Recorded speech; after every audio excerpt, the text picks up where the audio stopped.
విద్యార్థులకు ఉపకరణంలో పంపిణీ చేసిన ఎమ్మెల్యే జ్యోతుల నెహ్రూ.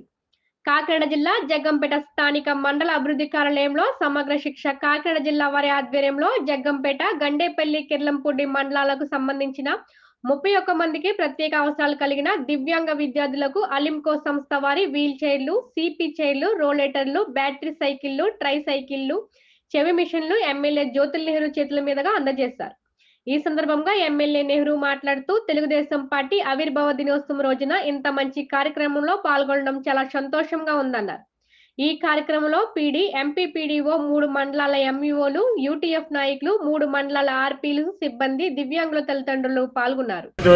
రోజుగా దీన్ని గుర్తుంచుకోవాలి. ఎందుకంటే సామాజిక విప్లవాన్ని తీసుకొచ్చి రాజకీయ పార్టీని ఇదే రోజున నందమూరి తారక రామారావు గారు పార్టీని ఆవిర్భవింపజేశారు. అదే తెలుగుదేశం పార్టీ. ఆ పార్టీతోటే సామాన్యుడు చేరువుకు ప్రభుత్వ సహకారాలు అందడం జరిగాయి. ఇక్కడ చెప్పుకోవాలనుకుంటే సామాజిక విప్లవం అన్నది ఎక్కడి నుంచో పుట్టదు. ఎన్టీఆర్ ఆలోచనలు అంటే ఆ రోజు కుట్ట, నీడ ఈ 3 ప్రామాణికంగా పెట్టి పార్టీని ప్రారంభించి అధికారంలోకి వచ్చి ఆనాటి ఉన్నటువంటి పరిస్థితులకి అనుగుణంగా కూడు, గుడ్డ, నీడ అనే దాన్ని లేనటువంటి ప్రతి ఒక్కరికి అందించినటువంటి తెలుగుదేశం పార్టీ మహనీయుడు ఎన్టీ రామారావు.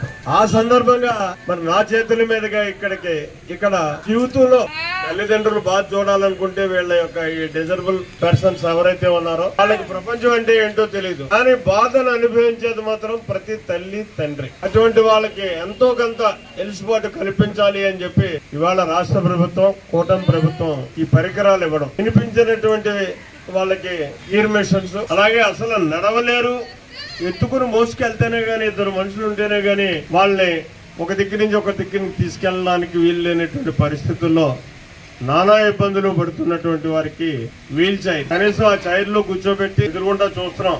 తల్లి పడేటటువంటి బాధ పాపం వారికి ఏం తెలియదు. అయినా సరే తల్లి నేర్పించినటువంటి నేర్పరితనం వల్ల నాకు సెకండ్ ఇయ్యి అంటే సెకండ్ ఇచ్చినటువంటి పరిస్థితి, ఏమీ తెలియనటువంటి వాడిని చెప్తే వినే పరిస్థితికి ఆ తల్లి నేర్పరితనమే తీసుకొచ్చింది. మరి ఇది చాలా దురదృష్టకరం. ఇటువంటి పరిస్థితి ఎవరికి కూడా ఉండకూడదు. అయితే ఇక్కడ ఈ జరగడానికి కూడా కారణం ఎక్కువగా మేనర్ కాల్.